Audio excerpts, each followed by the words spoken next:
Dia, bem-vindos a mais um capítulo desta 16ª edição da Semana da Responsabilidade Social, dedicada aos imperativos da sustentabilidade. Na mesa redonda que vamos fazer a seguir, o tema será o propósito enquanto estratégia de negócio responsável. Mas antes disso, antes de começarmos o nosso debate, vamos ouvir a intervenção de Aida Rodrigues Moral. A Aida lidera a Non-Financial Risk and Sustainable Business Division da Accenture Ibéria e vai-nos falar sobre a forma como podemos cumprir a promessa que nos propusemos de sustentabilidade. Ela não pode estar connosco, mas participa nesta conferência através de uma intervenção em vídeo que vamos agora ver. Buenos días y bienvenidos a la Corporate Citizen Week. Os voy a hablar de la promesa de la sostenibilidad, un tema apasionante del que estamos escuchando un montón hablar y sobre el que me encantaría daros mi punto de vista. En primer lugar, disculpad porque no falo portugués, así que voy a hacer mi pitch en español. Veréis que el contenido de las slides a veces está en inglés y vamos a tener un contenido multilingüal. En primer lugar, me presento, soy Aida Rodríguez, la socia responsable de sostenibilidad en Accenture y también la responsable de la práctica de gestión de riesgos no financieros. Y pensaréis, ¿qué mezcla más rara? Pero bueno, hace ya casi más de 2 años la Financial Conduct Authority, que sabéis que es la autoridad de conducta de Reino Unido, dijo que dentro de los riesgos no financieros el riesgo de sostenibilidad iba a ser el riesgo más importante. Por tanto, di un giro a mi carrera y me enfoqué completamente en ayudar a mis clientes a ayudarles a ser más sostenibles. Mis clientes son grandes empresas, grandes entidades financieras, en la mayoría empresas cotizadas y bueno, soy economista de profesión, soy profesora de sostenibilidad en varios máster, responsable de la práctica de innovación dentro de Accenture y a vuestra disposición. Cualquier cosa que necesitéis, me escribís, tenéis ahí mi correo, me podéis añadir a LinkedIn y es un placer estar aquí con vosotros. Empezamos con una quote de nuestra CEO, Julie Sweet, donde afirmaba que en Davos que sostenibilidad era el próximo digital y de hecho decía que para el 2025 esperaba que la sostenibilidad estuviera en el corazón de todos los negocios. Yo esto lo complemento con una quote mía que escribía sobre febrero del 2019, en la que afirmaba que en el futuro solo habría espacio para las empresas y las personas sostenibles y que aquellos que demostraran ser sostenibles tendrían ventajas económicas, sociales, reputacionales y fiscales respecto a las que no lo conseguirán demostrar. Y en este caso considero que es tan importante serlo como parecerlo. No parecerlo sin serlo, porque entonces hablamos de greenwashing, pero sí conseguir medir tu sostenibilidad y demostrarlo a tus stakeholders. En aquella época, en febrero de 2019, yo parecía una loca y que esto era imposible, cuando hemos visto que no es así y que ahora ya es una realidad. Ejemplos, bueno, la sostenibilidad está en todas partes y en la estrategia de las grandes empresas, eso lo sabemos todos, pero ha habido 2 hitos muy relevantes que me gustaría resaltar en los últimos meses. Primero, la carta del CEO de BlackRock, Lawrence Fink, donde afirmaba públicamente que iban a desinvertir posiciones en aquellas empresas que no consiguieran demostrar que eran sostenibles. Y así ha sido con los fondos de BlackRock. Segundo hito muy relevante, la taxonomía de la Comisión Europea, que por primera vez da un estándar sobre actividades sostenibles y no empresas sostenibles, con umbrales técnicos y que ya está bastante desarrollada para el aspecto E de environmental y en vías de desarrollarse para la S y para la G. Sin embargo, sigue habiendo muchas preguntas y debates alrededor de este tema. Es decir, ¿qué hace sostenible a una empresa? ¿Existe un estándar más allá de la taxonomía de la Comisión Europea que hemos comentado? ¿Es un concepto estático? En mi opinión, no. Lo que considerábamos sostenible hace 10 años no es lo mismo que consideramos ahora sostenible. Evidentemente, la Agenda 2030 ha sido un gran hito, pero ¿evolucionará? ¿La taxonomía es binaria? Siempre escuchamos hablar de Green Brown Companies, ¿es así? En mi opinión, tampoco. La sostenibilidad es un camino. Hay grados de sostenibilidad. No son unos y ceros. Vemos distintas opiniones y controversias, ¿no? Y además tenemos el famoso greenwashing o ecopostureo, que seguro que habéis escuchado hablar de él, ¿no? Donde va más allá del fraude de sostenibilidad. Algunas empresas simplemente sobrevenden lo que hacen, ¿no? Y tampoco ayuda que hasta ahora no haya habido un estándar o certificaciones públicas, sino que haya habido compañías privadas como B Corp o índices como el Dow Jones, donde utilizan su criterio experto para evaluar la sostenibilidad de una empresa.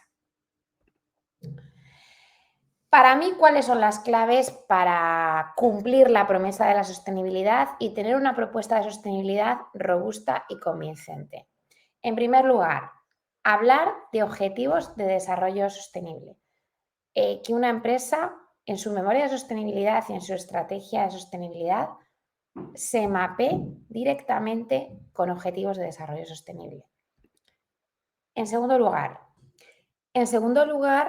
priorizar tus objetivos de desarrollo sostenible.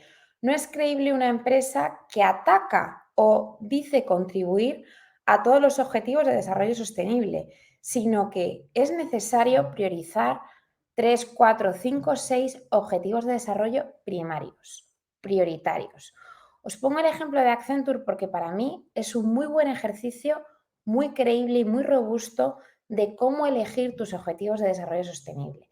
Veis que en una sola slide Accenture dice que se mapea con los objetivos 5, 8, 9, 10, 12 y 13 y además lo hace con metas específicas. Pero no solo eso, para cada una de esas metas incluye una breve descripción de las mismas. Pero si desde fuera alguien dijera cuál es el objetivo de desarrollo sostenible prioritario de Accenture, ¿cuál diríais vosotros? Yo diría el 8, es decir, trabajo decente y crecimiento económico. Esto es lógico, es consistente con Accenture, porque el activo de Accenture son las personas y una de las maneras naturales de las que más puede contribuir Accenture es mediante el trabajo decente de esas personas y el crecimiento económico de las geografías en las que está presente. Para mí, esta priorización es creíble. Sin duda, bajo mi punto de vista, es uno de los elementos más importantes. Priorizar y ser consistente con tu misión y con tu visión empresarial. Después de que hemos elegido nuestros objetivos de desarrollo sostenible y los hemos priorizado, el siguiente paso para cumplir la promesa de la sostenibilidad es pensar en términos de materialidad. ¿Qué es material para mi empresa? En términos de significancia económica, medioambiental y social y influencia o importancia en mis stakeholders. Y de esta matriz de materialidad priorizaremos los distintos topics que a su vez hilarán con los objetivos de desarrollo sostenible.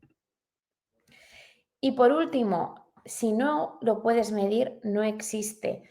Yo tampoco me creo una memoria de sostenibilidad donde no veo una progresión cuantificada de distintos KPIs con distintos impactos en distintas iniciativas. Y aquí os pongo un ejemplo muy sencillo de input, output, outcome, impact, de cómo podemos medir de una manera intuitiva una iniciativa de sostenibilidad. Y en este ejemplo, hablamos sobre el lenguaje inclusivo, ¿no? Y la iniciativa sería introducir el lenguaje inclusivo en políticas, comunicados y contratos y otra documentación interna. Y lo desimpactado, reducción de la desigualdad. Y la consecuencia de este ODS, de esta iniciativa, sería las personas concienciadas sobre el lenguaje inclusivo. De tal manera que es necesario que las empresas realicen el ejercicio de intentar cuantificar y definir KPIs concretos para sus iniciativas, también de la S y de la G, como este ejemplo que pongo, y no solo de la E, que es donde estamos más acostumbrados, con cálculo de la huella, residuos, consumo de agua, etcétera, para cumplir la promesa de la sostenibilidad y comprometernos a hitos concretos y cuantificables.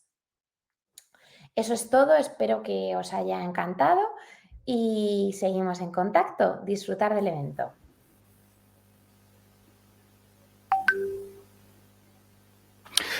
Este é o ponto de partida para a troca de ideias que vamos ter a seguir.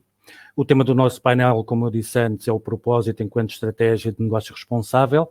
E para falarmos deste tema, temos connosco Margarida Sá Costa, Head of Human Rights, Sustainability and Inclusion Cabinet da Altice.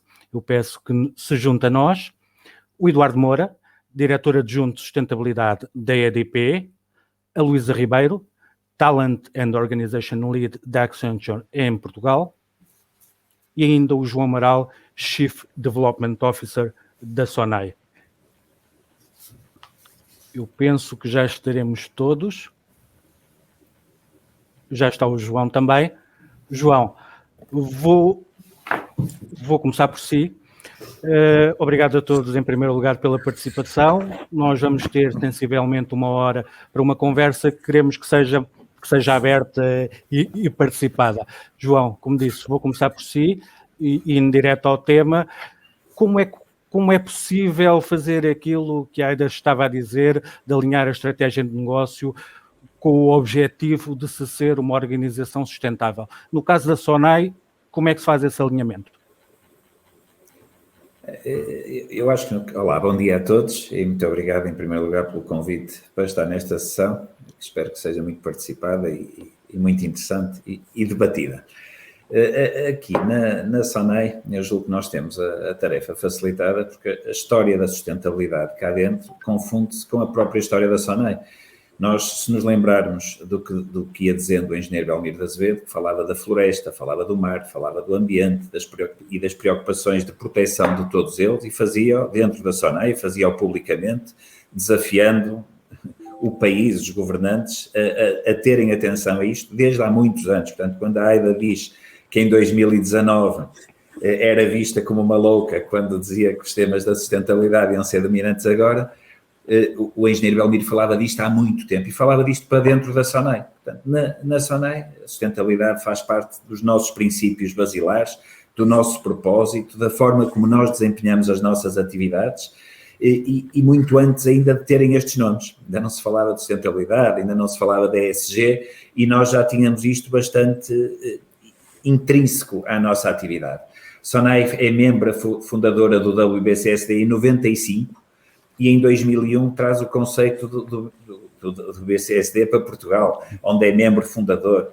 Portanto, isto tem uma história muito grande, tal como nós nos vemos como uma long living company, desde sempre que nos denominamos como uma empresa que não está cá para o próximo trimestre ou para o próximo ano, mas está cá para as próximas gerações, e só assim, só muito focados no futuro, é que estamos sempre conscientes que temos que ir muito para além do valor económico. O valor económico, o nosso claim enquanto SONAI é Improving Life, e esse Improving Life não se faz com valor económico apenas, faz com económico, com social, com ambiental, com o combate às diferenças. E isto é algo que nós entendemos que já não pode ser visto como uma coisa por ninguém, e aí totalmente de acordo com o que eu quero dizer, como uma coisa opcional. Cada um de nós vai ter que fazer também a sua cota à parte, temos de reconhecer a importância do propósito, a importância de ter estratégias sustentáveis, de trabalharmos sempre dentro dos limites do planeta, focando-nos na criação de valor, sim, mas não só o valor económico, também a proteção do capital natural, muito, muito importante. Nós somos um conglomerado de empresas que temos que passar a mensagem para todas as empresas SONAI. E isso é muito importante haver este entendimento comum, este sentido de propósito, porque é a forma de chegarmos a todas as empresas cá dentro e fazemos-lo também de forma muito concreta. Nós trabalhamos, quando queremos chegar a todas as empresas, trabalhamos através de grupos consultivos, portanto, participação de colegas de todas as empresas dentro dos grupos consultivos, e nos últimos anos definimos 5 áreas de atuação muito concretas: a de CO2 e alterações climáticas, a de circularidade do plástico, uma de natureza e de biodiversidade, uma de desenvolvimento inclusivo e uma de apoio às comunidades em que estamos envolvidos. E em cada uma destas temos um plano de ação muito concreto, métricas muito concretas, e somos challenging, desafiamos todas as empresas a cumprirem com um conjunto de objetivos ambiciosos a que nos propomos.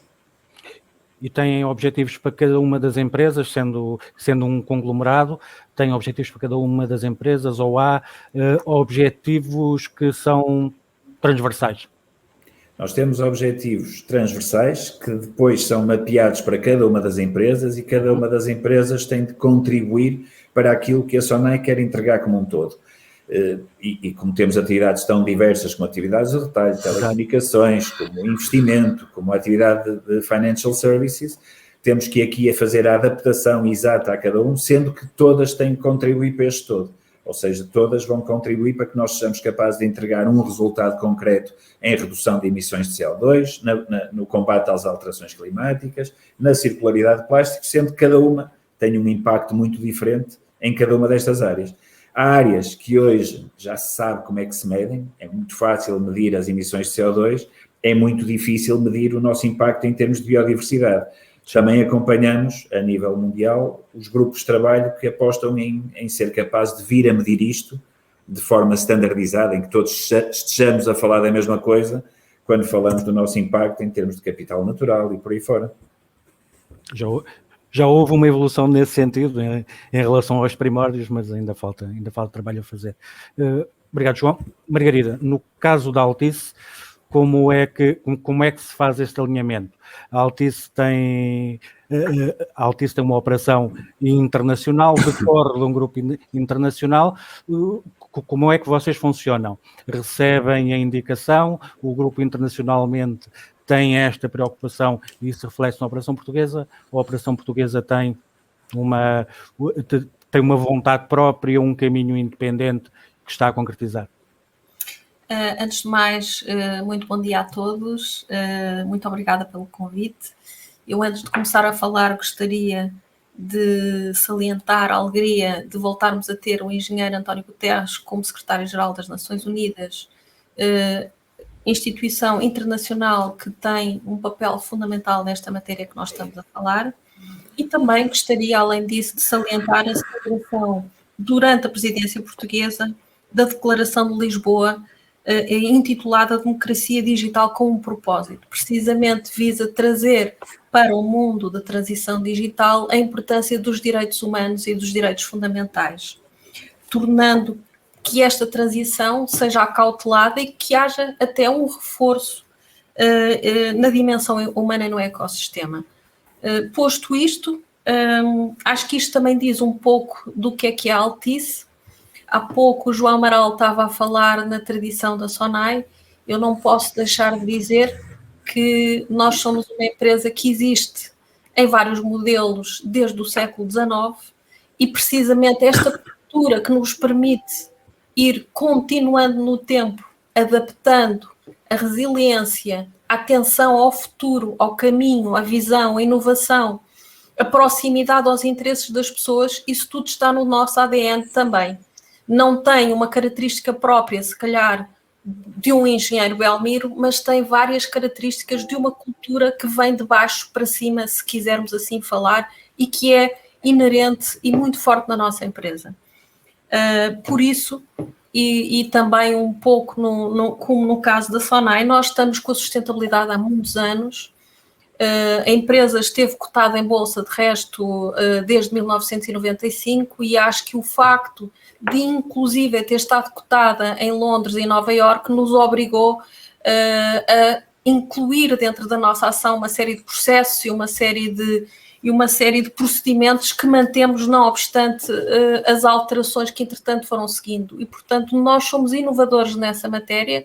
Nós fomos os primeiros a estar no índice Dow Jones, no índice FTSE em Londres, e isso trouxe-nos, de facto, mais para esta já cultura forte que temos na empresa e nas pessoas. Nós vivemos a sustentabilidade muito de dentro para fora, sabemos que a nossa missão de transformação digital é muito importante, todo o setor das telecomunicações é transversal a este desenvolvimento. O Green Deal diz que os 2 grandes pilares do desenvolvimento e da recuperação da Europa estão na transformação digital e na sustentabilidade e, portanto, para nós, o nosso sentimento, a nossa responsabilidade aumenta porque nos sabemos ser motores desta sustentabilidade, pela sustentabilidade e da transformação digital. Ou seja, como é que nós fazemos isso? Nós também estamos no BCSD desde que foi criado aqui em Portugal e fazemos parte de outras iniciativas, todas elas, sempre que aparecem, nós tentamos acompanhar as melhores práticas nacionais e internacionais, como já referi, também já estão incorporadas. Em termos de organização, e respondendo em concreto à sua pergunta, sim, a Altice é uma empresa internacional e dentro da empresa internacional, obviamente que há regras que nós teremos que cumprir e que estamos alinhados. Não obstante, posso dizer com muito orgulho que a parte portuguesa é bastante criativa, bastante inovadora e, não mentindo, damos muitas cartas para cima e para os lados. E, portanto, é um orgulho, se quiser, de missão por Portugal também, que também existe nesta empresa que nós somos, de dizer que, não obstante a grandeza do Império Altice, nós, em muitas coisas, tentamos sempre andar à frente, ser inovadores e mostrar a nossa capacidade de criar nesta matéria. Marcar a posição. Isso. E marcamos, Ricardo. Obrigado, Margarida. Eduardo, no vosso caso, empresa assumidamente global, que se afirma também como querendo ser líder na inovação, transição energética, que passou a ser um objetivo, mas também a liderança na sustentabilidade. Eu ia lhe perguntar como é que se faz isto globalmente, de alinhar o negócio com os objetivos de sustentabilidade. Mas, entretanto, como a Margarida referiu os índices e como anteriormente a Aida tinha dito que os mercados, o reconhecimento dos mercados da importância da sustentabilidade iam ser um fator decisivo para a mudança, eu ia perguntar, do vosso lado, EDP, se sentem isso, como é que se revê em relação a isso? Qual é o vosso posicionamento? Vocês estão presentes no mercado, são das maiores empresas cotadas, como é que lidam com essa pressão, sentem, como é que gerem? Olá, bom dia a todos, uma saudação especial à APE. Este tipo de eventos tem muito significado e tem especial significado no momento que estamos a viver também, não é? E eu, se calhar, rematava já a sua pergunta por esta conclusão.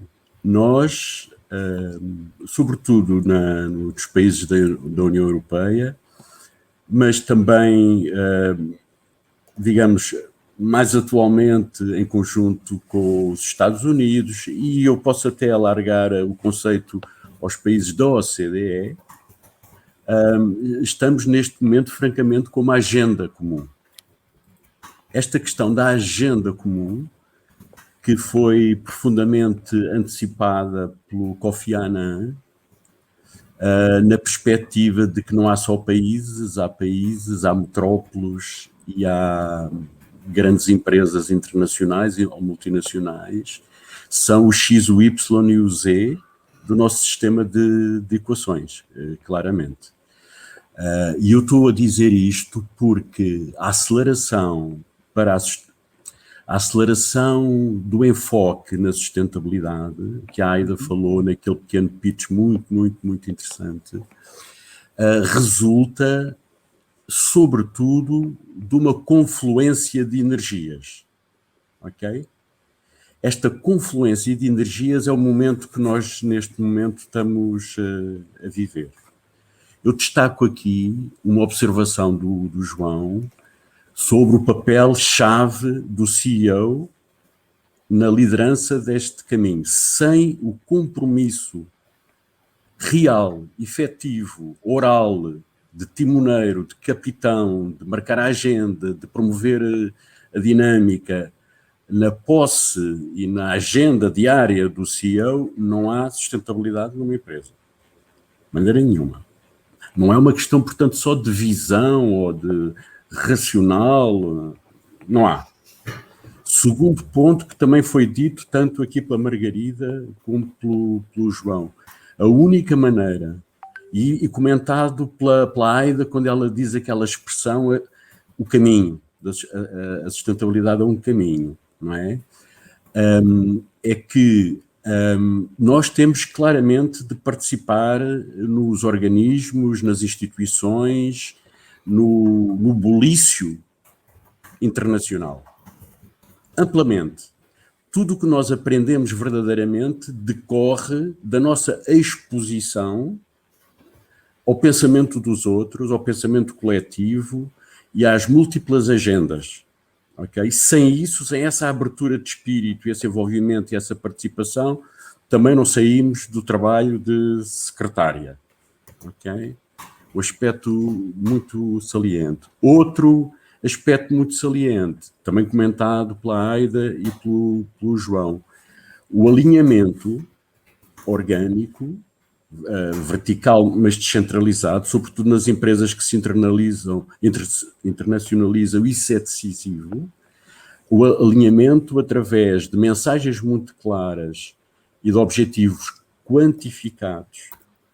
Sim. De médio e longo prazo, que vão construindo um drill down e que são, obviamente, aplicados nos KPIs do dia-a-dia das empresas. Sem estas três peças, claramente não há sustentabilidade em lado nenhum. O caminho que a EDP fez, sobretudo a partir de 2004, com a participação no Global Compact e por aí fora, toda essa jornada, em 2006, quando a EDP percebeu que o futuro não estava no business as usual, mas que estava na energia renovável, com um grande investimento que se fez na Horizon, que era uma empresa tipo startup nos Estados Unidos, que andava a fazer umas torres eólicas e não sei o que mais. Isso foi percebido na altura, mas muito mais na dimensão do crescimento do negócio, sim, do que na dimensão verdadeira da sustentabilidade. O casamento de sustentabilidade na altura, a estratégia de crescimento do negócio era um bocadinho um ímã muito reduzido, não era multidimensional. Essa multidimensionalidade foi-se construindo ao longo dos últimos 15, 16 anos. Okay? E o drill down, ou o verdadeiro alargar, transformar isto no verdadeiro DNA, foi uma longa jornada de dificuldades, com muitos avanços e recuos internos, imensos. Okay? Só para vos dar um exemplo, nós, em 2011 ou 12, investimos numa central a carvão, uma nova central a carvão no Brasil. Okay? Portanto, vejam a sincronia das duas coisas, não é? Ora, a consciencialização de que todos os critérios de decisão, ou todas as decisões, têm que incluir critérios ESG, só para facilitar agora, porque o ESG nos remete para as métricas, enquanto que a sustentabilidade nos remete para a aspiração. Sim, para as ideias. Para o propósito. Aquela questão de introduzir critérios ESG em todas as decisões, quantificados, mapeadores das decisões, é extremamente difícil. Ok? E há aqui uma ciência que nós agora não vamos ter tempo para conversar, mas há aqui uma ciência que é trabalhosa. Claro que a vontade de nós entregarmos remuneração ao acionista levou-nos a participar nos índices internacionais de sustentabilidade, dos tais Dow Jones da vida, FTSE, etc., mas também nos Ethispheres, também portanto, na dimensão da ética, porque não é por causa da APE, mas ética e sustentabilidade é o casamento perfeito, mas também outros índices, mais pequeninos, menos... Esta participação é isso que gera a cultura de sustentabilidade, não é? Mas com o CEO a comandar, a dizer acredito nisto. E sentem essa pressão mais de dentro ou vinda de fora? Ó, Ricardo, O motor da mudança é mais o mercado, são os diferentes stakeholders, é a ambição interna. A Aida também comentou isto. Aquilo que desequilibrou a balança a favor da sustentabilidade foi o posicionamento da União Europeia, a liderança internacional da União Europeia nisto. E a TCFD. Porque, e ela falou do Larry Fink, ela chamou-lhe Lawrence, do Larry Fink, e da importância da carta aos CEOs, da primeira carta aos CEOs, quando ele endossa a questão do propósito. Essa carta foi lida por todo o setor financeiro. Foi a partir dessa carta que eu convenci a EDP, digamos assim, a ter um KPI que era a emissão de green bonds, porque o setor financeiro descobriu que era uma oportunidade de negócio. Portanto, nós não podemos estar fora das oportunidades de negócio, de maneira nenhuma, ok? Tem que ser business as usual, mas criando valor para todos os stakeholders, comunidades, colaboradores, fornecedores, acionistas, clientes, ok? Esta ideia pura, original da sustentabilidade, que é a criação de valor simultâneo, a criação de chamado do societal profit, não é? O lucro para a sociedade, onde há um share, que é o prémio do acionista, não é? Exato. Essa ideia é que é a ideia que nós nunca poderemos abandonar jamais agora, que é para acabar de vez com as ideias do financialismo, não é? Que são perigosíssimas, porque é a destruição de valor para o investidor, dali os tempitos, não é? Mas eu já falei muito. Eu ia falar dos consumidores, mas vamos deixá-lo para uma segunda volta. Vou antes passar à Luísa e perguntar-lhe, no decorrer daquilo que o Eduardo disse, termos, nesta altura, uma agenda comum, se a sustentabilidade, as organizações terem uma estratégia de sustentabilidade, ainda é uma vantagem comparativa, um elemento de diferenciação. Ainda é isso, ou já é tão transversal que é apenas obrigatório? Olá, bom dia a todos. Antes de mais, obrigada pelo convite à participação. Eu acho que já foram ditas coisas muito interessantes, vou tentar não me repetir em algumas delas. Esta pergunta é diferente, mas eu acho que ela já foi, de certa forma, cada um dos intervenientes já foi comentando. Eu, antes de responder exatamente à pergunta e pegando até no que o Eduardo estava a dizer, eu acho que o que se conseguiu fazer nos últimos anos, e percebo que as empresas até já faziam muito nos temas da sustentabilidade, foi trazer essa linguagem para os negócios. Portanto, foi conseguir envolver que os responsáveis dos negócios percebam que há uma clara proposta de valor na sustentabilidade. E na sustentabilidade alargada, porque muitas vezes, e é aí que eu também, quando se fala de sustentabilidade, há ainda quem pense que estamos a falar só de ambiental. Portanto, há ainda aqui um caminho, uma educação a fazer também nos negócios. Aqui, se formos a ver, temos aqui 3 grandes empresas, que são 3 das maiores empresas em Portugal, e, portanto, obviamente que se calhar estão mais avançadas neste caminho, mas há uma série de outras empresas, e que são muitas delas parceiras ou fornecedoras destas empresas, e, portanto, que também precisam ainda de perceber mais deste caminho, de ter um bocadinho esta educação do que é a sustentabilidade, de como é que se deve medir impacto, e o Eduardo comentava os ESG, e é fundamental, de como é que isso também serve à proposta de valor das próprias empresas. Eu, agora, respondendo diretamente à pergunta, e mais recentemente no contexto, fala-se muito na palavra resiliência. Eu adoro a palavra resiliência, aliás, é uma palavra que eu já aplicava na minha vida desde sempre, até porque eu sou arquiteta de formação e a resiliência dos materiais é o que os torna impares. E empresas que são mais resilientes, por norma, são empresas que são mais sustentáveis, porque se nós olharmos à palavra, não é? O que quer dizer sustentabilidade, significa conseguir um pouco olhar a esta proposta de valor alargado, portanto, e perceber como é que os diferentes aspectos se combinam no sentido de ter este equilíbrio. Isto é um desafio para muitas empresas, porque muitas vezes as escolhas... Eu acho interessante que agora haja todo este movimento pró-sustentabilidade, mas muitas vezes há escolhas, não é? Para ser sustentável é preciso fazer uma escolha. E o Eduardo referia o tema do investimento que foi feito no Brasil há alguns anos, porque se acreditou que aquilo seria uma proposta, obviamente, que em termos de negócio, que traria rentabilidade para o negócio, não é? E, portanto, ali há uma decisão do momento. Agora a EDP está claramente a seguir um caminho diferente, até no caminho da descarbonização, até porque tem sido essa aposta na transição energética, mas isso implica descomissionar, portanto isso implica uma série de escolhas, e nós quando falamos de sustentabilidade também falamos no espectro mais alargado, portanto isso terá também um impacto social, não é? Porque descomissionar implica abandonar algumas linhas de negócio, há um desafio de requalificação de pessoas, há um desafio de transformação, portanto é interessante olhar para a sustentabilidade em todos os seus aspectos mais alargados. Agora, sem dúvida que é um diferenciador. Aquilo que os estudos indicam é que grandes empresas, e olhando agora aqui às grandes empresas, é que as grandes empresas que têm melhor performance nos ESG são também aquelas que têm melhor performance na margem operacional. Eu aqui foco no tema margem operacional e não só a criação de valor.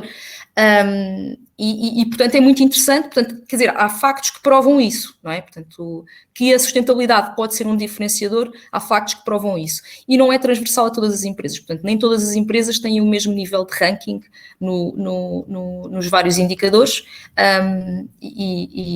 portanto, acho que continua a ser um diferenciador esta aposta. Vemos que as empresas que são aquelas que conseguem alinhar negócio a sustentabilidade são aquelas que estão a conseguir fazer esse caminho de uma forma mais ativa. Se olharmos, por exemplo, àquilo que são as cadeias de valor, e agora aqui se calhar remetendo até mais para a SONAI e para o papel fundamental dos retalhistas, quando olhamos para as cadeias de valor e aquilo que são os princípios da economia circular e a forma como se está a conseguir aplicar esses princípios da economia circular a decisões de negócio também é fundamental. Porque se pensarmos bem, reduzir desperdício é no interesse de todos, quer dizer, reduzir desperdício é reduzir custo, no final do dia, não é? Se formos a pensar assim de uma forma, eu às vezes um bocadinho literal, mas e portanto, aí esse objetivo serve a todos, mas serve também a empresa e negócios. E concluí aqui, não sei se o Ricardo tem aqui alguma pergunta de follow-up, mas para também dar aqui alguma rotatividade à mesa. Deixe-me acrescentar ainda consigo, Luísa. Nós vivemos tempos sui generis, aquela aceleração do que Ada falava e que o Eduardo referiu. No quadro da pandemia e no quadro da ação do legislador, que de repente é decisiva, alterou um bocado o enquadramento em que as organizações e as pessoas também se movem.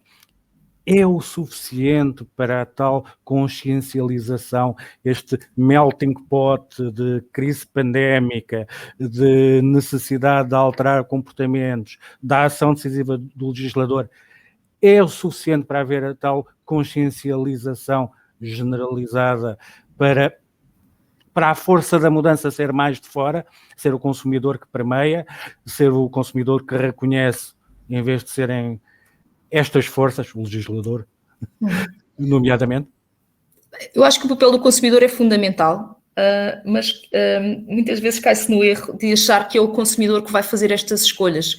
Eu acho que também têm que ser as empresas a ter essa vontade, portanto, e a procurar porque o consumidor muitas vezes também toma decisões com base em preço, sejamos sinceros. Portanto, isso continuará a ser, e isso, todos os estudos que são feitos continuam-se a ver. Há vários estudos que dizem que a sustentabilidade é fundamental. Se perguntarmos a um consumidor, prefere beber de plástico reciclado, ou todos vão dizer, obviamente, que preferem a versão reciclada. Mas quando são colocados perante a questão de e se isso custar mais X, aquilo que se vê é que esse efeito já não tem a mesma força. E, portanto, aí o papel das empresas é fundamental. Das empresas, do regulador, portanto, continua a ser relevante haver métricas, haver incentivo Eu vou-lhe chamar incentivo. Eu acho que sempre funciona sempre melhor quando é através do incentivo do que quando é através da castração, não é? Acho que o incentivo tem sempre mais bons resultados. Mas, portanto, acho que o papel de todos os stakeholders aqui é fundamental. E o papel dos investidores parece-me a mim que veio trazer uma transformação, e já o Eduardo referiu, a Aida referiu, o papel da BlackRock, aquilo que aconteceu foi fundamental. Nós vemos a forma como algumas empresas, por vezes, fazem um tipo de... vemos o caso da Tesla, não é? Em que, por exemplo, que podem de um dia para o outro mudar por completo, e não vou falar do caso Ronaldo, porque acho que esse aí se empolou um bocadinho os resultados, porque aquilo que aconteceu foi muito reduzido. Mas as grandes empresas, ao fazer este tipo de decisões, ao fazer este tipo de comunicações, têm sem dúvida um papel fundamental aqui nestas decisões, e o regulador aí continuará a ser o regulador ou as agências, e a Margarida referia bem a importância que há do papel dos governos neste sentido. E concluía para abrir à mesa. Eu tenho muito interesse em ouvir os restantes. João, ainda na mesma linha, depois já passamos à questão interna, a organização olhar para dentro. Na SONAI vocês têm contacto com o consumidor por excelência em diversos setores, nomeadamente o comércio. Nota-se isto? Qual é a força de mudança na organização quando vocês estão confrontados diariamente, por exemplo, na distribuição, com a decisão racional do consumidor que se calhar prefere o mais barato? Como é que conseguem aliar isto e como é que se relacionam com os vossos fornecedores? A força da mudança vem de dentro da SONAI, claramente, e nós assistimos a que o consumidor, há um conjunto de consumidores que está cada vez mais atento ao que consome, à forma como consome, a um conjunto de temas que se relacionam com os temas da sustentabilidade.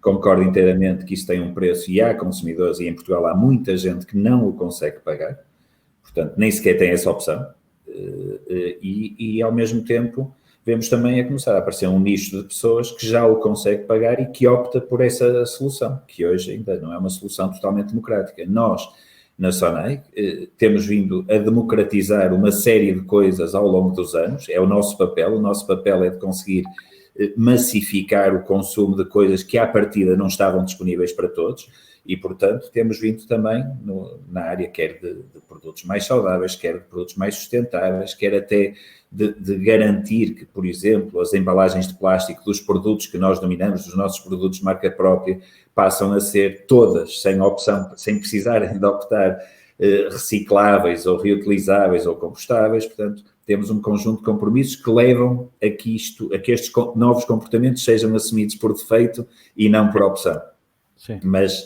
Mas é algo eu costumo dizer que a sustentabilidade tem duas características. Uma é que tipicamente é um bocado mais cara e que, portanto, obriga a um sacrifício, e, por outro lado, obriga a uma mudança de comportamentos que nós preferíamos não fazer.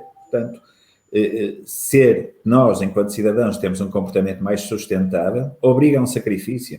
Obriga-me a, se calhar, não ir para todo lado de avião, mas usar o comboio. Obriga-me a não comer tudo aquilo que eu gostaria e a ter que adaptar a forma como me alimento, a consumir energia de outra forma, a poupar água de outra forma. Portanto, há um conjunto de comportamentos que não são aquilo que o cidadão gostaria de fazer no seu dia-a-dia, mas são aquilo que pode fazer se quisermos ir de encontro a um mundo mais sustentável.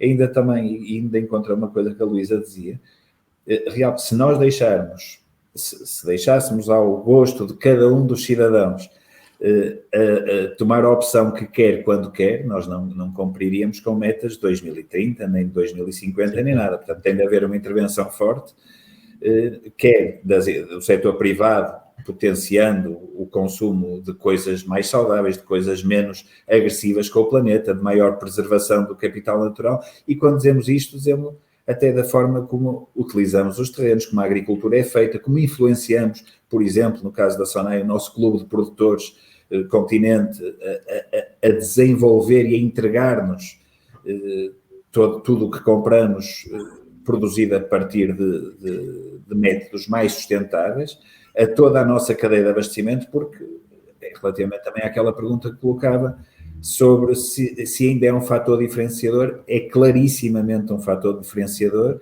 e há muitas empresas e muitas pequenas empresas em Portugal e no mundo que ainda nem sabem o que é que hão de fazer para terem práticas mais sustentáveis, porque isto, mesmo nós, no nosso dia-a-dia enquanto cidadãos, se formos perguntar ao nosso vizinho, à pessoa A, B e C, que não está tão entusiasmada por estes temas como nós estamos, senão não estávamos aqui neste painel, há pessoas que ainda não sabem separar o lixo.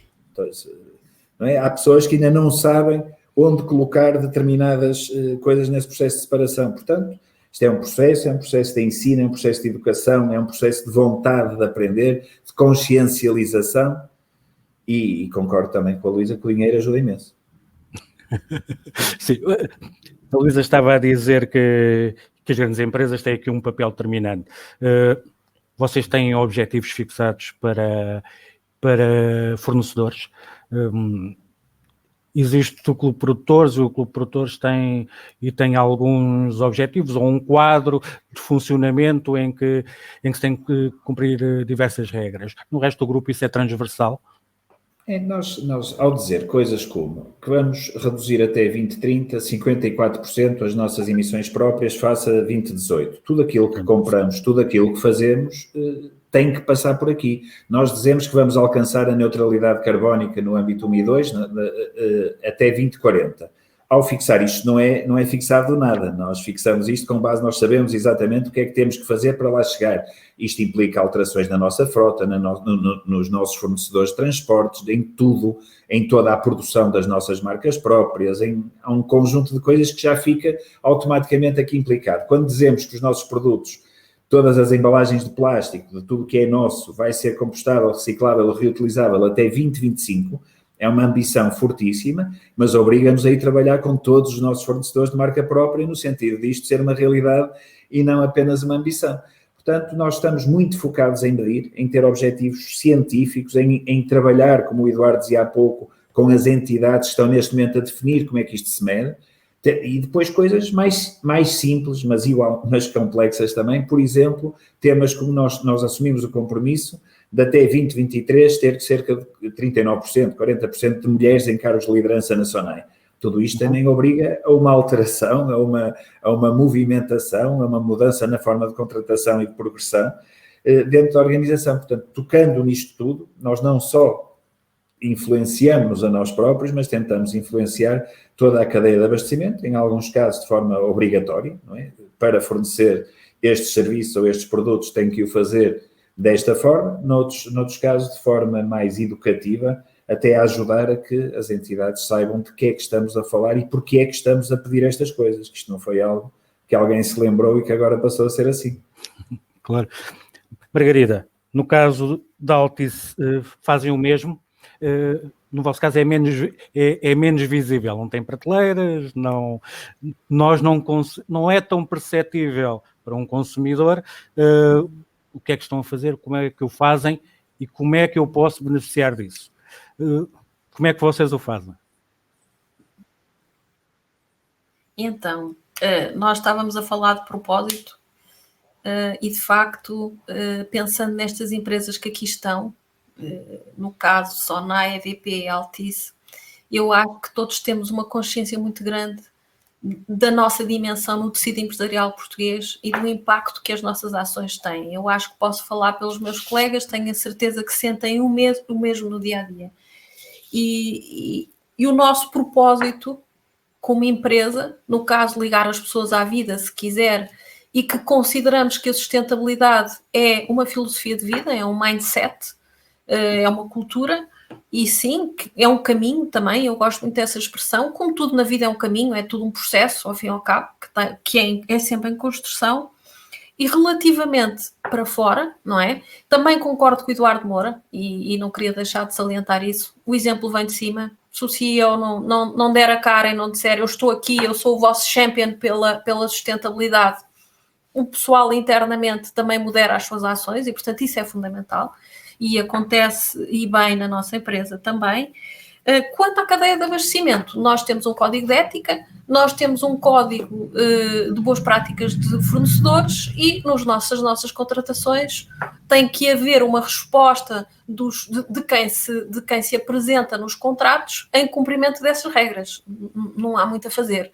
É um pouco imposing, mas sim, além disso, em termos de negócio, porque o negócio também é importante, nós criamos várias oportunidades de otimização, por exemplo, de logística para empresas, através da tal transformação digital que é tão importante. Portanto, nós aqui temos sempre esta dupla noção, que é nós, se calhar, não vendemos esses produtos de retalho, mas nós vendemos oportunidades das empresas e das pessoas serem mais sustentáveis. E, portanto, há aqui, se quiser, uma responsabilização dupla, porque também temos que educar as pessoas e também fazemos isso através das nossas duas fundações, educar as pessoas a entender o que é que são as novas tecnologias, porque a iliteracia digital é um problema que tem que ser combatido ao mesmo tempo, ou seja, a info-exclusão não existe no mundo que quer trabalhar sustentabilidade e transformação digital para criar um mundo melhor, não é? Portanto, nós temos ao mesmo tempo que fazer isso, e fazemos isso através de várias soluções. A educação para nós é um pilar fundamental, e passar o conhecimento e a boa informação sobre o que é o mundo digital e sobre o que é a sustentabilidade, e fazemos isso através de vários temas. A Fundação tem um programa com a Khan Academy, por exemplo, para permitir o acesso a aulas online. Enfim, temos várias coisas. Também posso dizer que para nós a pandemia foi, como tudo para mim na vida os desafios são sempre oportunidades, eu não os vejo de outra maneira, e eu olho para o problema e vejo, e agora o que é que eu vou tirar partido disto? E no caso, para a sustentabilidade trouxe alguma oportunidade, porque eu acho que não todos, mas muitas pessoas começaram a pensar um bocadinho diferente, se calhar aquilo é mais importante do que eu pensava, se calhar as alterações climáticas até impactam depois em haver pandemias, será que não? Trouxe aqui uma discussão e uma reflexão, aumentou a reflexão e sustentabilidade, isso é bom. Ainda não é suficiente, porque a ambição é grande, não é? A gente tem que ir, tem um caminho, mas a pessoa está sempre ambiciosa, quer sempre mais um bocado. Ainda não é suficiente, mas trouxe uma oportunidade que nós, por exemplo, para apoiar os nossos clientes, oferecemos internet para as pessoas poderem estar mais em casa, com mais espaço, porque houve um aumento de facto de consumo de dados, e nós oferecemos aos nossos clientes algum consumo gratuito. Portanto, nós tomamos perante os clientes e perante os fornecedores, tentamos intervir o melhor que nós conseguimos, educando, facilitando, mostrando oportunidades. E sim, nós queremos muito levar, que também somos uma empresa de audiovisuais, portanto nós também estamos presentes em várias outras matérias, e portanto nós tentamos levar esta informação também mais longe, e acredito que com o tempo ainda vamos levar mais longe, porque é um processo e é crescente. Não sei se fui clara, eu só gostava de falar uma coisa, há pouco alguém falou de reguladores. Ora bem, há muito regulador, há muita métrica, há muita certificação, tem que haver organização. Costumo dizer que a organização é um must. E eu não sei quem é que tem que tratar disso. No nosso caso, provavelmente, as instâncias da União Europeia, acredito que sim. Os governos, não há nenhum governo, não há nenhum regulador em sustentabilidade. E no caso, os que eu conheço do meu setor, a sustentabilidade não sei. É uma pergunta para lhes fazer. O que é que eles pensam sobre isso? Devolvo. Fica aqui o comentário. Mas no vosso caso, mesmo no caso das operações, têm tido a preocupação, por exemplo, em relação ao gasto de energia e fixaram objetivos de redução, de gastos a prazo.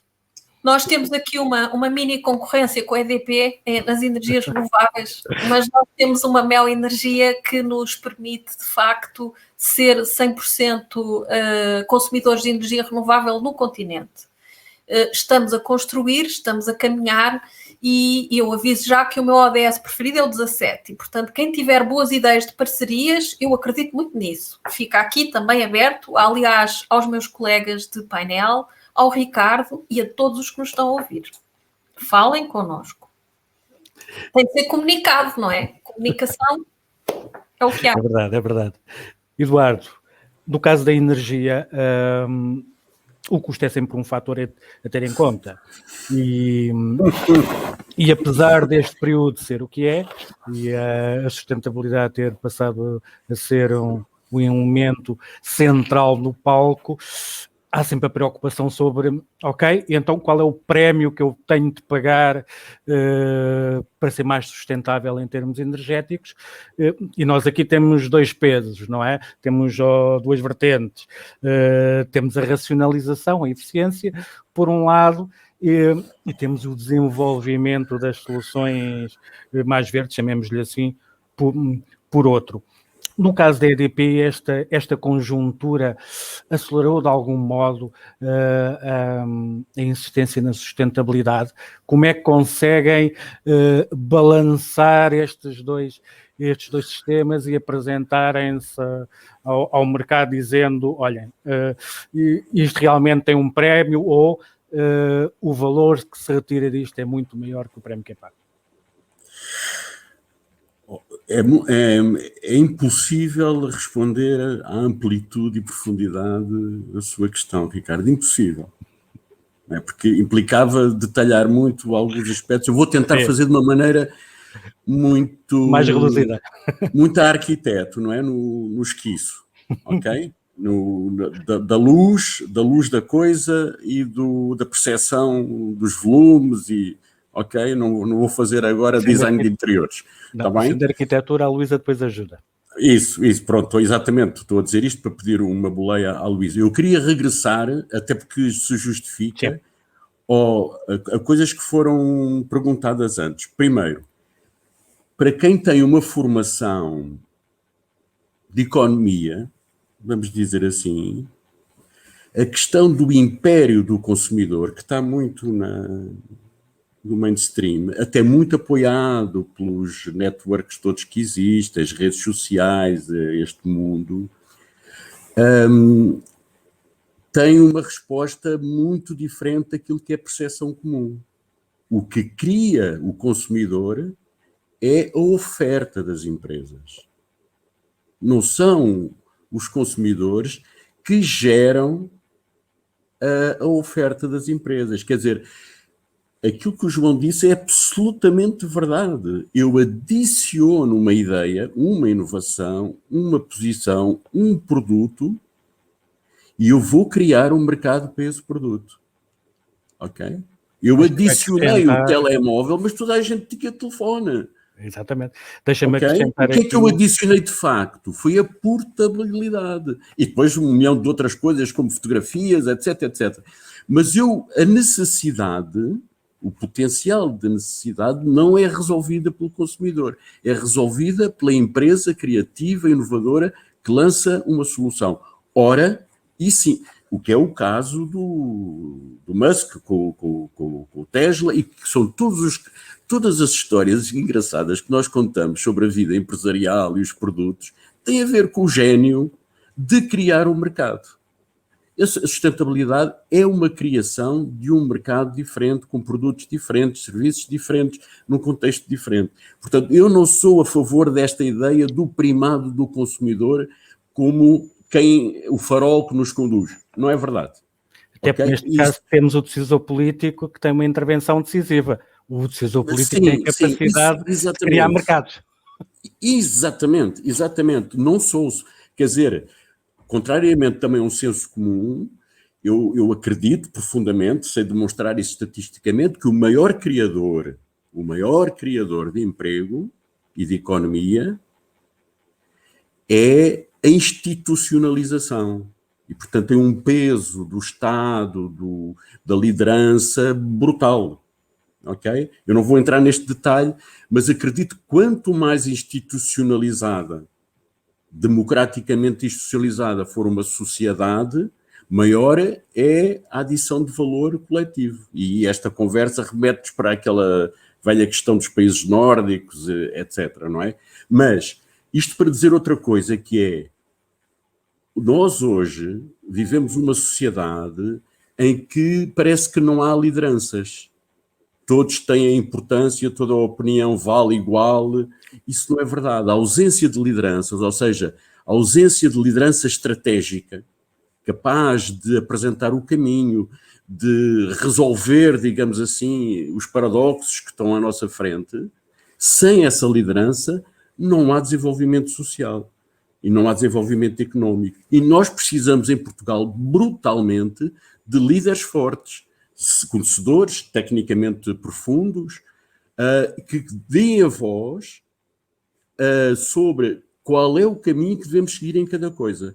Temos que trabalhar isso profundamente. E as empresas, de facto, têm cada vez mais desempenhado um papel aqui, ok? A apresentar uma solução. Ora, queria ainda dizer, eu vou responder inteiramente, queria ainda dizer que, em relação ao tópico anterior, não vale a pena andar a definir, não é suficiente definir objetivos e metas e deixá-los só dentro da empresa. O que faz a diferença é eu ir para a varanda da minha empresa e dizer, gente, eu prometo-me fazer isto e eu vou-vos prestar contas.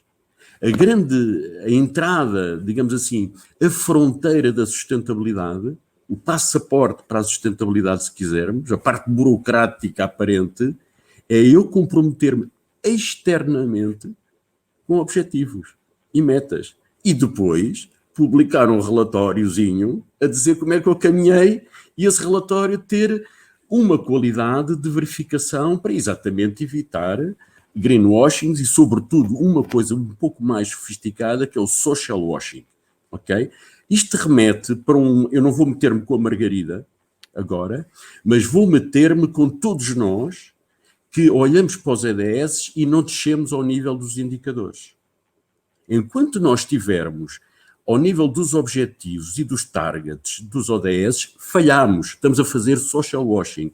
Quando nós falamos no ODS 17º, não são parcerias, são transferências de financiamento e de tecnologia dos países desenvolvidos para os países em desenvolvimento. É absolutamente diferente daquilo que está na camada de cima. Portanto, um grande exercício, foi isso que talvez a Aida devesse ter dito, é nós temos que descer ao nível dos indicadores, comprometermos a influenciar esses indicadores, porque nós não temos impacto nos objetivos, não são modificáveis. Também não temos impacto nos targets, não são modificáveis. Só temos impacto nas frações, ou seja, nas equações que têm um numerador e um denominador. CO2 sobre valor acrescentado bruto. É isso que eu posso modificar. Ok? Agora, regressando ao ponto-chave, que é as cadeias de fornecimento. Há duas dimensões, e o João, na habilidade que tem a conversar estas coisas, põe isto como se fosse uma conversa muito simples, com uma linguagem muitíssimo simples. Há duas partes. Uma coisa são critérios in-out nas aquisições. E a Margarida detalhou isso muito bem. Nós trabalhamos com certas entidades se elas tiverem os mínimos olímpicos. Ok? Podem ir aos Jogos Olímpicos, verificamos aquilo, há regras, há auditorias, há avaliações, há isso tudo. Outra coisa, muito mais desafiante, é a questão da capacitação. É como é que nós expandimos os temas que nós, enquanto empresas líderes, queremos levar aos nossos relacionamentos. Ok? Por exemplo, o debate que nós estamos agora a fazer na EDP, só para não dar o exemplo do João Amaral, para dar outro exemplo diferente, é se nós podemos levar a igualdade de género às compras. E em que circunstâncias? E a que empresas? Porque reparem, tal e qual como a Altice e boa parte da Sonai, nós somos empresas com um peso industrial muito grande, com uma tradição de homens e de engenharias, não é? Isso tem que ser discutido. Tem que ser discutido. Como é que nós vamos levar isso aos nossos fornecedores-chave? É pondo uma regra in-out? Não. A primeira coisa é, bora lá conversar sobre o assunto e ver o que é possível fazer. E dar lá as tuas ideias. Começaram a conversar com os fornecedores ou ainda estão na fase interna? Não, já começámos a conversar, claramente. Não posso é dizer que tenho, digamos assim, outcomes para dizer, mas temos resultados. temos resultados. Isso é extremamente importante, porque todo o tema passa por uma chamada auscultação, à inglesa engagement, não é? Alinhamento, procurar o problema. Essa é que é a questão essencial da sustentabilidade, é procurar o desconforto, procurar o challenge, que é o papel também do inovador, não é? Do criativo. Portanto, sustentabilidade e criatividade e inovação estão lá agarradíssimos sobre a eletricidade. Se eu agora desligar a eletricidade, acabou-se essa conferência. Exato. E acabaram-se os telemóveis e os frigoríficos e regressamos à idade da vela e à idade do petróleo. E claramente, é por causa disto que a eletricidade é frequentemente vista, embora agora com umas nuances, como uma utility. Porque eu não tenho alternativa, eu não posso, se eu não tiver pão naquela loja, vou à outra loja e compro pão. Se eu não tiver eletricidade aqui em casa, não há eletricidade de maneira nenhuma. Qual é a maneira como o mundo está a pensar nisto?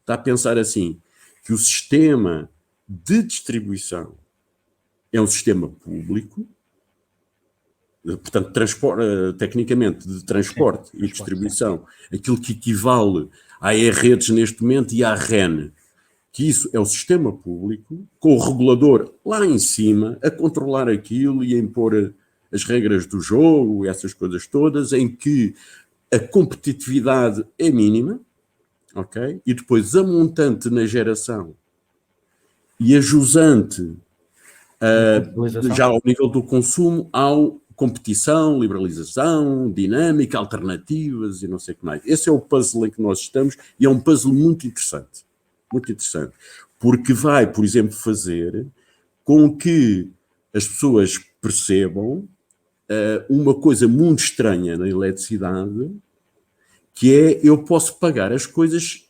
elétricas como pago o pão ou o maço de tabaco ou qualquer outra coisa. Porque o que acontece é que durante um mês eu andei a consumir eletricidade e nunca paguei um tostão. E vejo a fatura acumulada no final do ano. Não é uma fatura fixa. Ou seja, não há uma relação entre a procura, consumo, preço.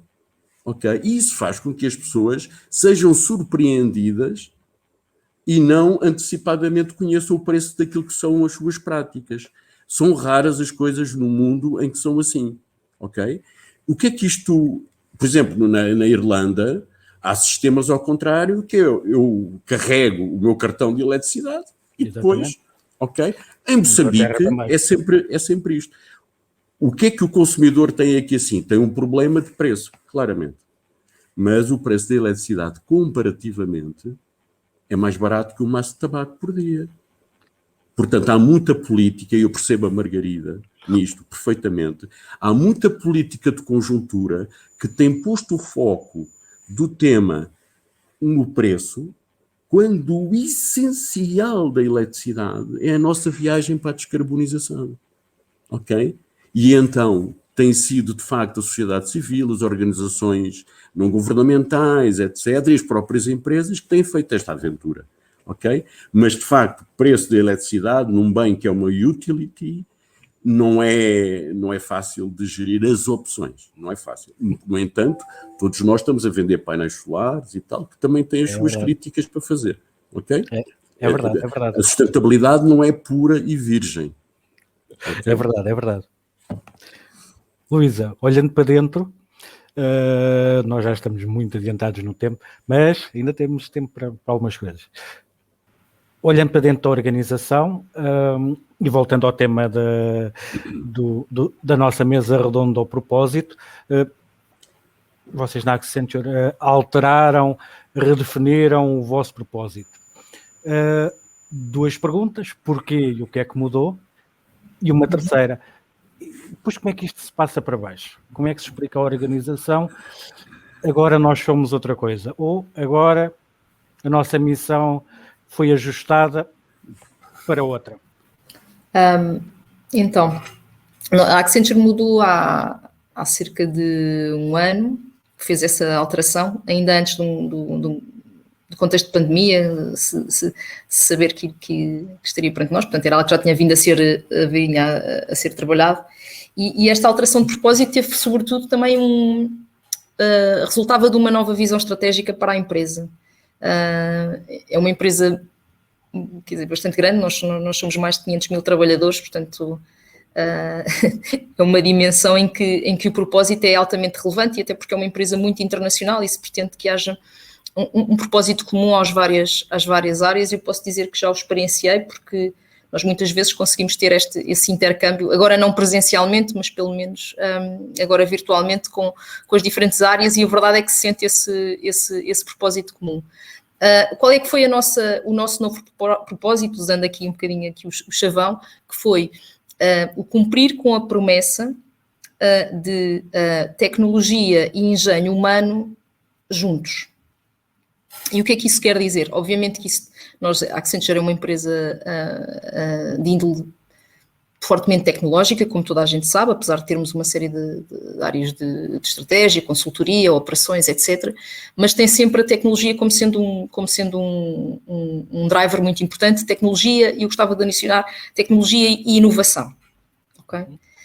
E nesse sentido, a forma como isso tem vindo a ser passado, obviamente que houve uma grande campanha, é fundamental haver esta comunicação, o papel do CEO é fundamental, portanto não é nada de estranhar que a Aida pegue numa frase de Julie Sweet, que é a nossa CEO atual, isto depois pegando nas questões de género e de liderança, obviamente que também há aí uma demonstração importante por parte da empresa nesse sentido, mas como eu dizia, o papel do CEO aí também tem sido fundamental, ok, no passar dessa mensagem e na presença que tem tido no passar dessa mensagem, e a forma como nós o estamos a incorporar depois na própria forma de fazer negócio é pensando que tecnologia e digitalização têm que ser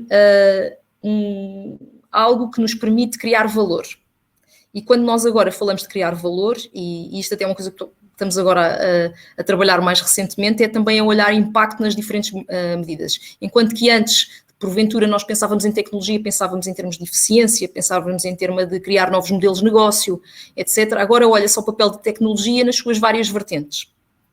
E para dar aqui um exemplo mais prático, porque acho que às vezes se beneficia de exemplos mais práticos, por exemplo, fala-se muito da cloud. De tecnologia cloud, já se fala há bastantes anos, mas agora tem sido mais presente.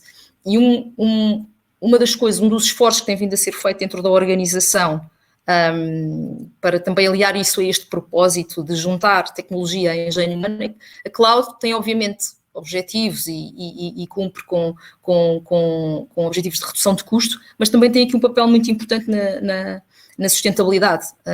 É algo que, se bem implementado, se bem pensado, se olhando a vários critérios, pode ter aqui um objetivo claro na redução de energia, na redução de consumo de energia, na redução de emissões de carbono.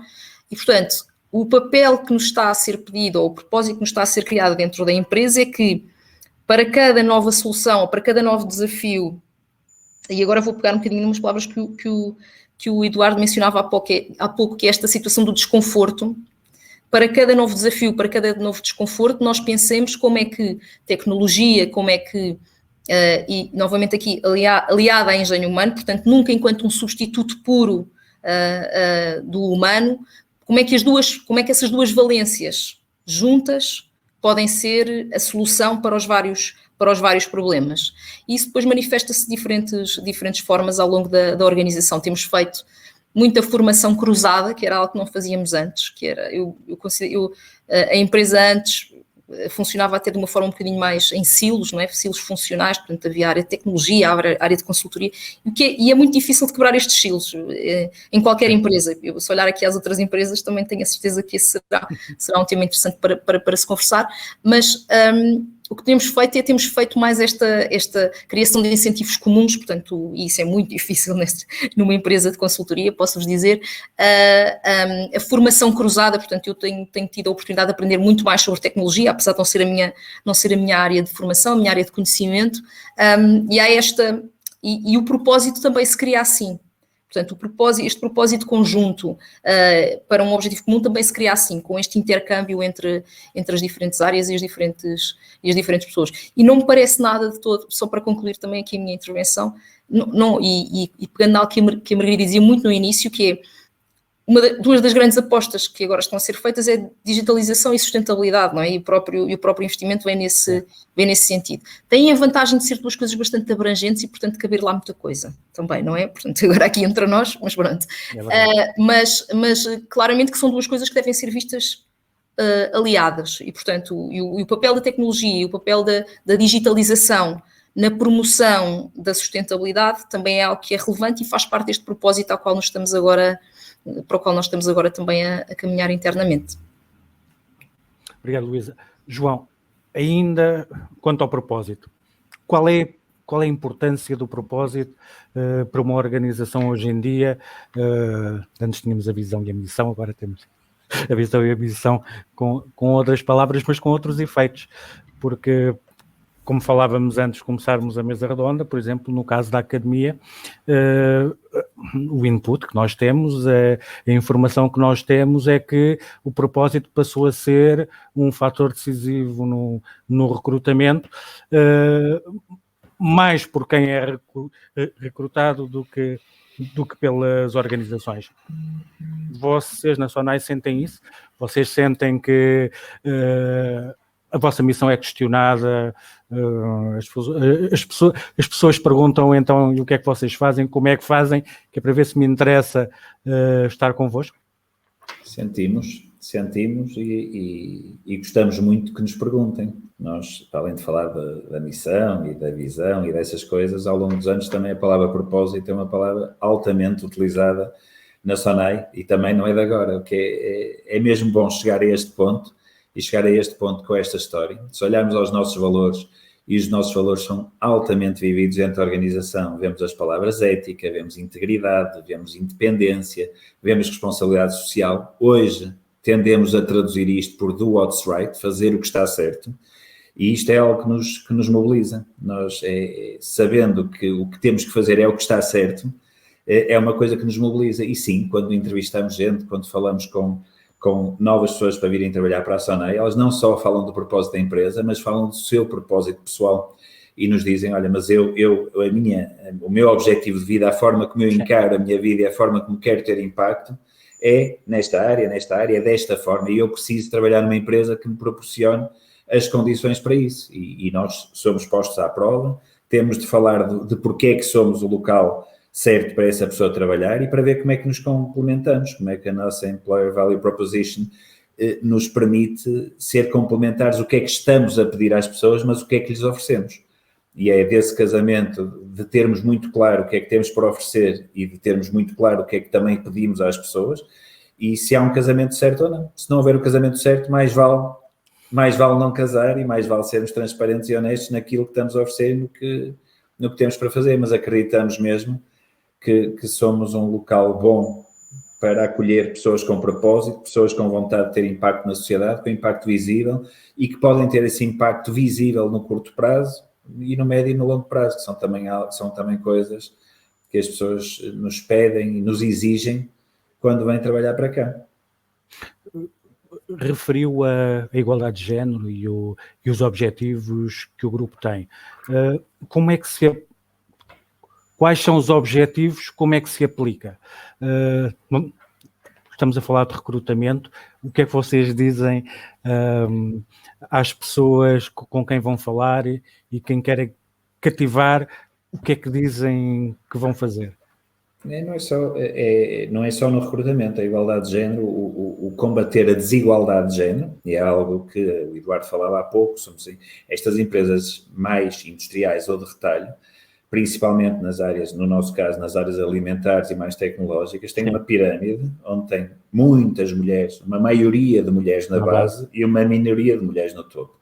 E o nosso tema é muito claro, a partir de funções de gestão, desaparece a maioria de mulheres e quanto mais chegamos ao topo, ao contrário da nossa CEO, que é mulher, e portanto no topo dos topos temos 100% de mulheres, mas na realidade é uma jornada que estamos a fazer, estamos a privilegiar a promoção de mulheres, estamos a garantir que damos a devida atenção. Isto não é por favor, nós dizemos uma coisa muito simples, que é a meritocracia está desenhada aos olhos dos homens. Portanto, quando dizemos que podemos estar a ser pouco meritocratas ao colocar cotas, a estabelecer regimes em que queremos privilegiar a progressão mais rápida de mulheres, só somos pouco meritocratas se olharmos ao mérito como o víamos antes, que era o mérito aos olhos de um homem. Portanto, temos que mudar também isso, e é colocando mais mulheres em cargos de liderança que o mérito passará a ser visto aos olhos de ambos, da mulher e do homem, e isso muda tudo. Portanto, no recrutamento, sim, temos que privilegiar a entrada de mulheres, principalmente quando estamos a falar para funções de gestão para cima, e temos que garantir a promoção, isso mesmo, e a promoção rápida de mulheres dentro desta organização também, com o mérito redesenhado também. Margarida, no vosso caso, são questionadas as vossas políticas? Trabalham muito com tecnologia, onde há alguma volatilidade? Como é que contam a vossa história? Como é que, quando querem cativar novo talento, o que é que podem prometer? Bom, eu tenho que ser franca. As pessoas gostam de nós. Vai-se rir, mas é verdade. Mas gostam de nós, porque nós também nos temos esforçado ao longo já de bastante tempo para interagir mais, por exemplo, com as universidades, com as faculdades. Nós temos vários programas nesse sentido, porque o setor em si é simpático, é um setor atrativo. Eu, por acaso, quando comecei a trabalhar nele já há uns anos, não era bem esse olhar que as pessoas tinham pelo setor. Eu apaixonei-me, me apaixonou-me porque toda a gente falou aqui na sua formação, a minha é de Direito, e eu posso partilhar que não é fácil entrar como estagiária para uma empresa de engenheiros, maioritariamente homens, e sendo jurista, não é fácil. Mas nada que com muita persistência até conseguir, como é óbvio, persistir até conseguir dá sempre um resultado. E é esse o conselho que eu dou, porque é uma empresa que tem uma cultura algo mais masculina, sim, eu não digo que não. É uma luta que nós temos, mas temos que também transformar a nossa pirâmide. E no que diz respeito às nossas práticas, nós apostamos muito. Aliás, eu acho que o ODS 5 devia ter outro nome, não devia ser paridade de género. E eu não sou contra cotas, aviso já. Acho que devia ser diversidade. Acho que é muito mais do que isso. E a aposta da empresa, quando falamos em paridade de género, é muito mais pela diversidade intelectual, se quiser, que é isso que nós procuramos, homens ou mulheres, toda a espécie.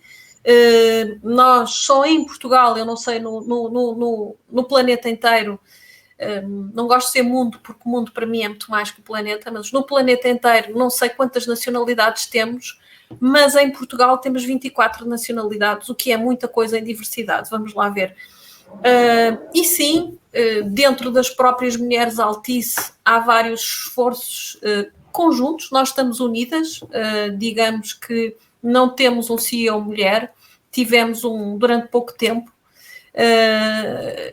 mas nunca tivemos mais e, portanto, nós continuamos nessa luta. Eu posso falar, agora estou a falar muito a título pessoal, mas temos muitas mulheres em cargos fundamentais. Eu diria que, genericamente falando, depois a parte toda da estrutura é suportada fundamentalmente por mulheres. Isso orgulha-nos muito.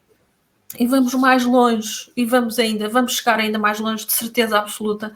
Eu tenho que dizer isto porque eu já disse isto ao meu board, que nós temos que ter mais mulheres no board, e, portanto, posso dizer publicamente, porque toda a gente sabe que essa é a minha opinião.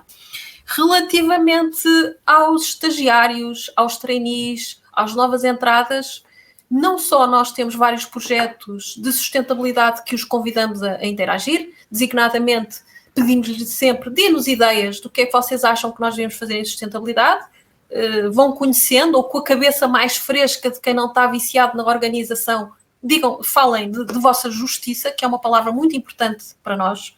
Aliás, eu há pouco falei no ODS 17 porque eu adoro fazer as minhas parcerias e as minhas conversas, mas o meu preferido se calhar ainda é o 16, porque acho que sem ele não há empresas, não há mundo, não há nada.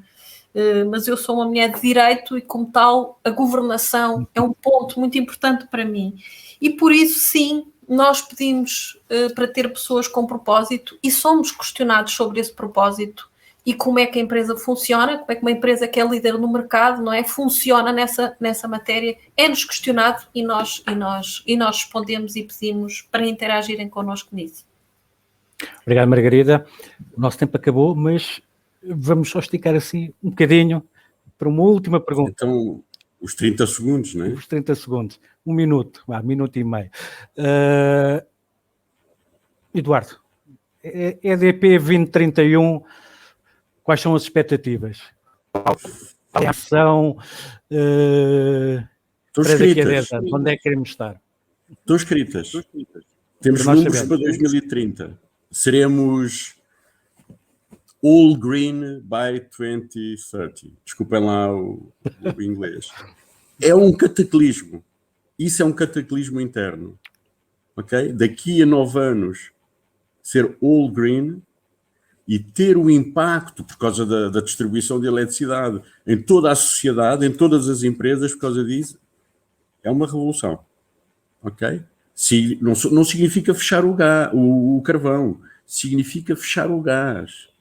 Exato. Atenção, cuidado, é muito importante. Portanto, temos metas para tudo e mais alguma coisa, com significado, algumas em aberto, não é? Acreditamos profundamente que o movimento global da sociedade nos vai conduzir a isso. E arranjamos finalmente este ano uma expressão que se chama Tomorrow Now, o amanhã hoje, que dá uma alavancagem comunicacional interna muito boa, nomeadamente neste aspecto que estávamos a falar, da atração de talento. Mas eu queria sublinhar, vou fechar, esta nota preciosa do João Amaral, é que nós pensamos o futuro enviesados pelo passado, porque temos um enviesamento inconsciente. Temos de fazer como a Aida mostrou, que é olhar para os procedimentos e ver onde é que estão ali os anzóis, ok?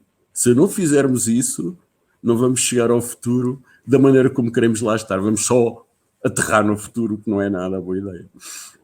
Exatamente. Obrigado, Eduardo. Margarida, mesma pergunta. E aquilo que o Eduardo disse também traduz fé no desenvolvimento tecnológico que nos fará chegar a bom porto. Tecnologia também é a vossa área. Altice 2031, daqui a 10 anos, daqui a 9 no cumprimento das metas, ou 2031, um ano depois das metas já estarem cumpridas, daquilo que acreditamos que será o futuro. Como é que nos vê? Como é que vê a empresa? Olha, nós estamos a trabalhar as nossas metas, não me cabe a mim anunciar isso, mas digo-lhe que estamos muito bem encaminhados. É a única coisa que eu posso dizer. Temos a sorte de ter começado os processos internos há um tempo para trás, e eu estou como o Eduardo.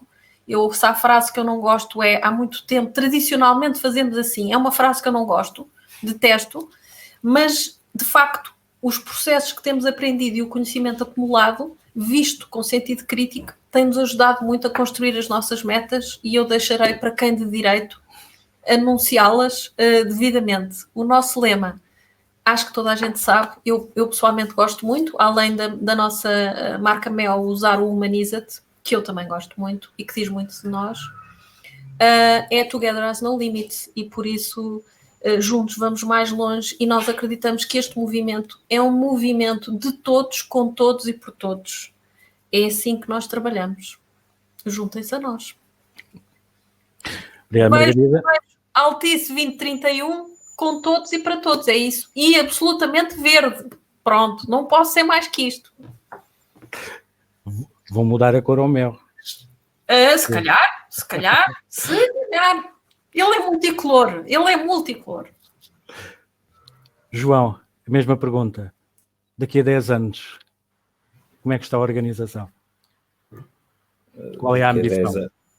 A ambição é pública também. Nós dissemos que até 2030 íamos reduzir em 54% as nossas emissões próprias face a 2018. Até lá teremos trabalhado muito também na proteção de capital natural e na proteção da biodiversidade. O que temos também assumido é que até 2040, e aqui até 2030 e até 2040, muito com a ajuda da EDP, devemos de contar com a EDP e com a nossa própria produção de energia, que fazemos já com um volume muito significativo em Portugal, devemos estar em 2040 já na neutralidade carbónica, emissões, âmbito 1 e 2. Âmbito 3 é algo que ainda temos que aprender, estudar e ver como é que conseguimos influenciar o suficiente para que todos os outros venham connosco. E a ambição mais social? Que empresa, que organização é que podemos esperar? Mais equitativa, mais justa? É isso, nós em todas, até muito recentemente, em todas as nossas ações de mecenato e em todas as nossas ações de destaque, temos o combate às desigualdades como algo muito central. E sejam as desigualdades culturais, sejam as desigualdades no acesso à educação, sejam as desigualdades de género, sejam as desigualdades económicas, é algo que temos muito claro que temos que combater e que temos que pôr os nossos meios no combate a isso, e estamos a fazê-lo. Portanto, como é que estaremos em 2030? É muito longe para estar a dizer isso, mas claramente uma preocupação. Obrigado, João. Luísa, para terminar, a mesma pergunta, com uma nuance, pela natureza do negócio, tem uma visão mais alargada do mercado. Onde é que estaremos todos em 2031? Daqui a 10 anos já sabemos qual é o caminho, qual é a ambição? Antes de mais, quero dizer que onde a Accenture estará em 2031, eu tenho uma pequena contribuição, mas não consigo desde já dizer onde é que será. Eu espero que continue a existir e continuo a desafiar-se, a ser diferente, a ser diversa. É uma empresa em constante transformação e isso vê-se e isso sente-se. E, portanto, a minha expectativa é que até 2031 o faça várias vezes. Portanto, quanto àquilo que são os objetivos de sustentabilidade, também estão amplamente alargados. Portanto, sustentabilidade alargada, que estão amplamente referidos. Para nós, de certa forma, acaba às vezes por ser mais fácil, porque uma empresa de consultoria é uma empresa de pessoas e, portanto, em alguns dos indicadores acaba talvez por ser mais fácil, noutros nem tanto. Relativamente a onde é que o mundo estará, eu acho que o contexto atual o que nos vem mostrar é que a qualquer momento as coisas podem mudar, não é? E nós temos é que ser capazes de nos adaptar.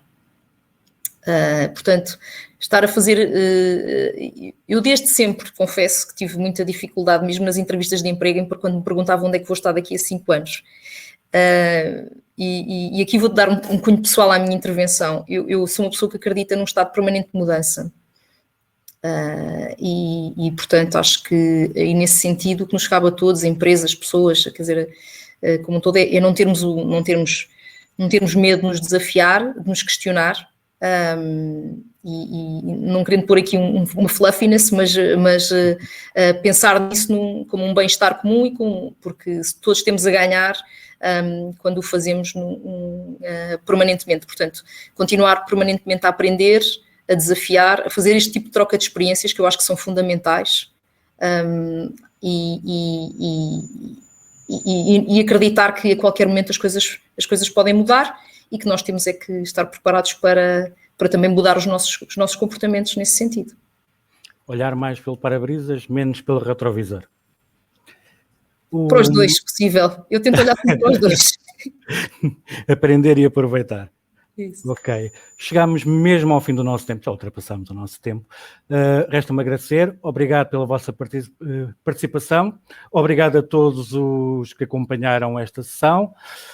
A Semana da Responsabilidade vai continuar daqui a pouco, às 14 horas, tendo como tema a fixação dos objetivos empresariais para cumprir algumas das questões que tivemos aqui a debater. Obrigado a todos. Um abraço, foi um gosto. Obrigado.